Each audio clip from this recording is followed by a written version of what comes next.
Hi everyone, welcome to Mr. H on YouTube, and today, as a special Memorial Day episode, I thought we should talk about something patriotic, and what's more patriotic than basketball, an American-made sport. And I had this idea after doing our top 10 all-time US presidents video. I thought to myself, why don't we do another president's video, but why don't we do it with a little bit of a difference? And so I said to myself, what if all the presidents were on a basketball team? And so I said, let's see what it would look like if we put all the presidents on the basketball team. Who would be point guard? Who would be center? Who would be the coach? All that sorts of stuff. So this video is the top presidential basketball players. Now, there's a couple of things you have to keep in mind. Number one, I am going with the assumption that all of them would know how to play basketball. Number two, we are going to have a little bit of creative licensing. The fact that some of these guys were in their 60s when they were president. We're going to go through not just a talent standpoint, because you can't always have a team with just talent. You also have to have some good camaraderie and leadership and chemistry. So that's what we're going through with our top presidential basketball video. So with that being said, let's get into it. And starting on the bench, I've got John F. Kennedy, 6'1" point guard from Massachusetts. JFK doesn't get into the starting lineup on this team because, even though he's a war hero, he's a pretty young and spry guy when he was president. The problem is that he had a lot of health concerns, and I just feel like he had back issues, and in basketball, if your back's not feeling well, you don't play as well. He strikes me as someone who would be a little distracted on and off the court, would just kind of be jogging up and down the sideline, maybe not absolutely giving his 100%. So JFK, a good president, but maybe not in the starting five. My second person, you got Martin Van Buren, 5'6" from New York. This is kind of a little bit of an underrated pick in my opinion. Martin Van Buren, the magician from New York, the founder of the Democrat Party. He's at 5'6", but short guys can make an impact on the basketball court. And Martin Van Buren, I think he has a little bit of a wily Napoleonic complex when it comes to him. He would be made fun of on the basketball court by everybody, and that kind of fueled the fire. So Martin Van Buren, I think, is a good, solid choice as a backup point guard. And our final bench player, George Washington, 6'2" from Virginia. Now, this one might be a little bit controversial, but let me explain why George Washington's coming off the bench. And this will make more sense when you see who's in the starting lineup. George Washington, he's a great horseback rider. He's got some great dancing moves, so, he would be pretty nimble on his feet coming in at that power forward position or backup center. I think he would do a pretty good job in the post with some post moves, and I think he'd be a good rim runner, going back and forth in the pick and roll. My problem is that I think he would be a little distracted, He would probably be sitting on the bench and designing the uniforms for the team instead of really focusing on the play, He strikes me as that one kid on the high school basketball team who maybe doesn't always show up to practice because, it's like, Coach, I can't be in practice because I'm going out for the musical this year in the high school. And, you can make your conclusions about my basketball career based off that story. So, George Washington, a great president, some great attributes to be on a good bench role player. He's definitely my sixth man. And then at coach, we've got Franklin Delano Roosevelt. Obviously, with Franklin Delano Roosevelt's polio, he's not coming out onto the court, but I have this idea that he would probably dominate in wheelchair basketball. But you can't really win both World War II and end the Great Depression and not be considered a great tactical mind, and that's what we're going to need. FDR had a good sense about it. He liked organized chaos, and when you've got all these alpha dogs on the team, that I'm getting a lot of Phil Jackson vibes from FDR. But of course, the NBA coach that I thought the most of when I saw FDR was, of course, Red Auerbach. It just speaks for itself. So FDR is going to be coaching our team. Now let's meet the starting lineup of our all-presidential basketball team.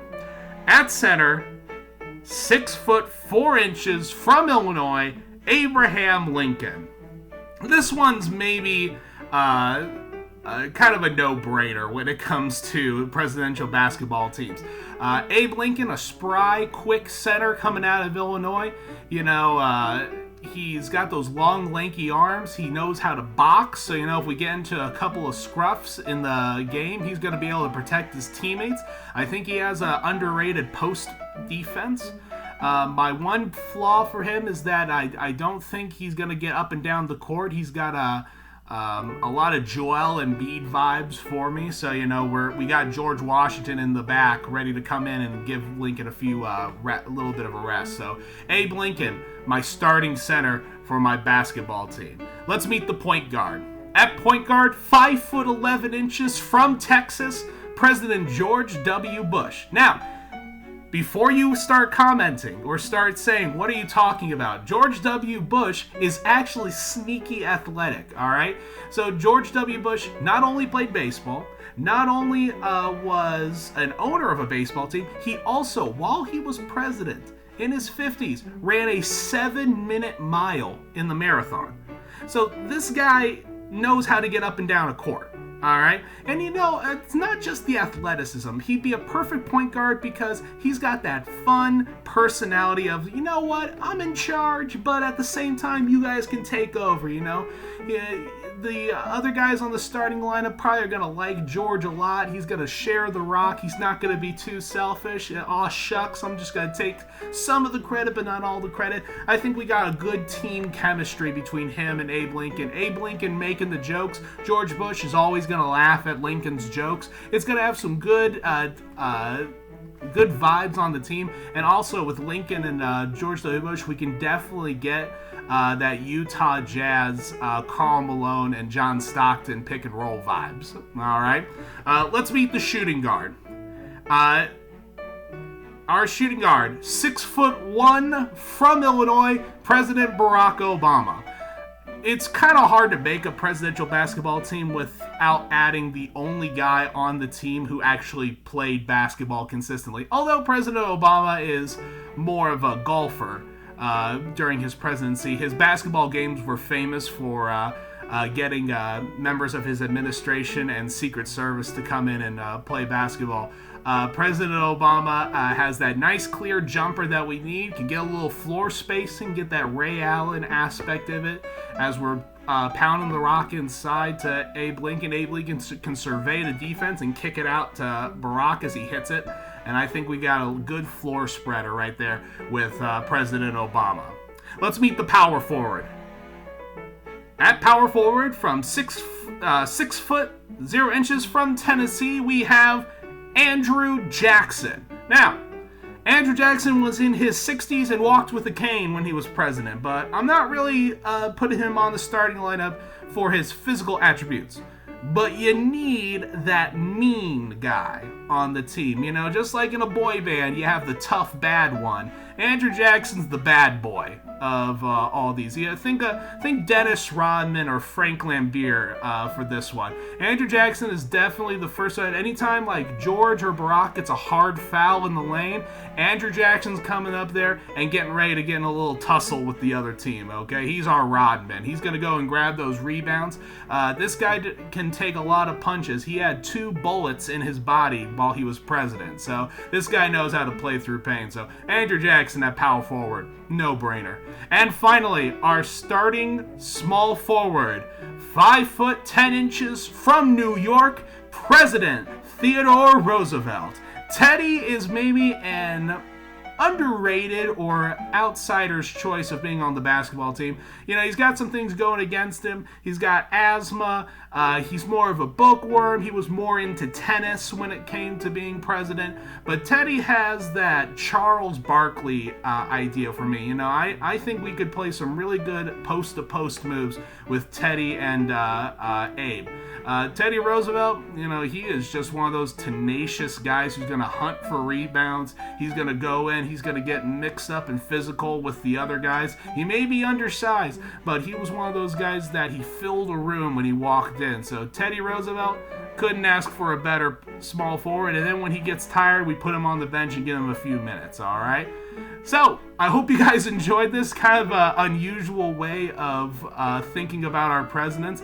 But if you enjoyed a video like this, go ahead and comment below with your own suggestions for a starting 5 of presidents, or maybe an add-on to the team, or future video topics that you'd like to see in the future. As we go into the summer, the way we'll do this, we'll have a usual history video on Tuesdays, and then on Fridays we'll have kind of a more fun, out-of-the-box idea. So I'd love to hear from all of you your ideas for videos. So if you like this, go ahead and comment below, like this video, subscribe to Mr. H on YouTube, and if you want to follow us to get immediate contact, hit that bell icon. But also go onto our Facebook page at Mr. H on YouTube and go ahead and join us for all the fun. Thank you so much. Have a happy Memorial Day, a happy summer, and I'll see you all soon. Bye!